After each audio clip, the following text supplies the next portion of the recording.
Hi. In this video I will show you how to solve a Futoshiki puzzle. Take a look at these two cells. The cell above should contain a number, which is less than 2. That number should be 1.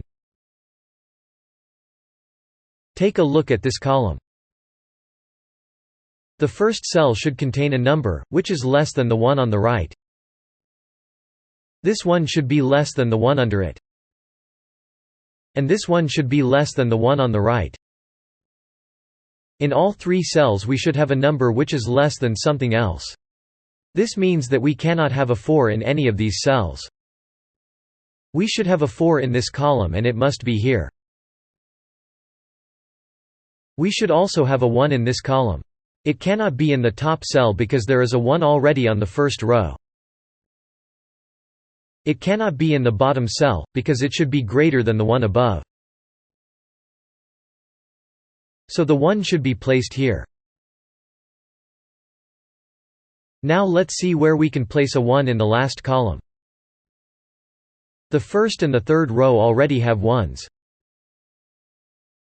The fourth row should contain a number, which is greater than something else, so it cannot be 1 as well. The 1 must be on the second row.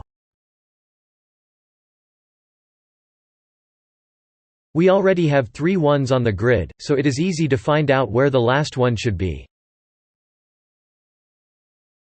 Now let's focus on the last row. Where could we place a 2? Not in the first column as it already has a 2. If we place a 2 in the last column, then we would need to have a 1 in the cell on the left. That is not an option. So the 2 must be here.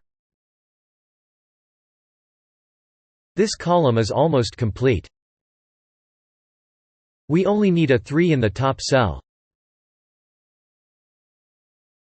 In the last cell of the first row, we should have a number greater than 3.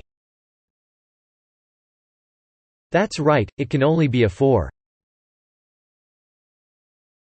The first row is missing a 2, so we fill that in. The second row is missing a 3. The second column is missing a 4. We already have 3 4s on the grid and it is easy to find out where the last one should be. Completing the last row with a 3. Then the first column with a 3.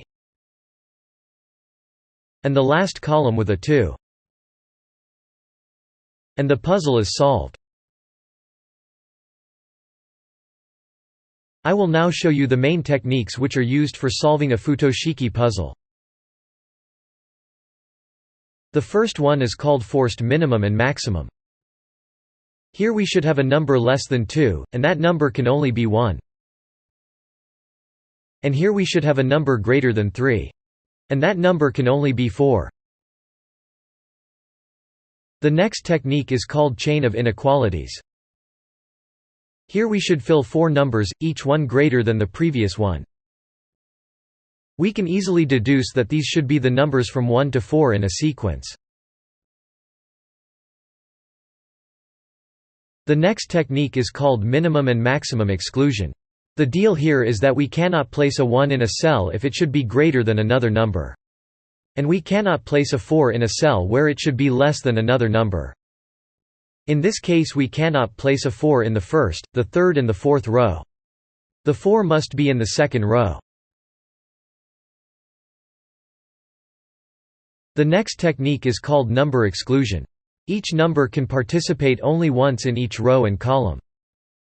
In this example we cannot place a 2 in the cell as there is already a 2 on the row. We cannot place a 1 and a 4 because they are already on the column. Therefore it must be a 3. Sometimes it may help you to place all the candidates for each cell as pencil marks. Now we can use the doubles and triples technique. If we have 2 cells on the same row or column, with the same 2 candidates, we can eliminate them from the rest of the cells on that row or column. In this example we can have 2 or 3 in these 2 cells. This means that we can remove the 2s and the 3s from the rest of the cells on that column.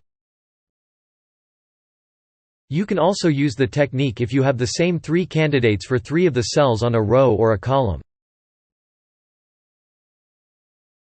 You are ready to solve some puzzles using your new skills.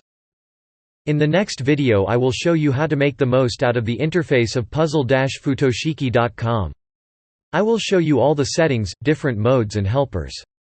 How to play on a desktop computer or on a mobile device.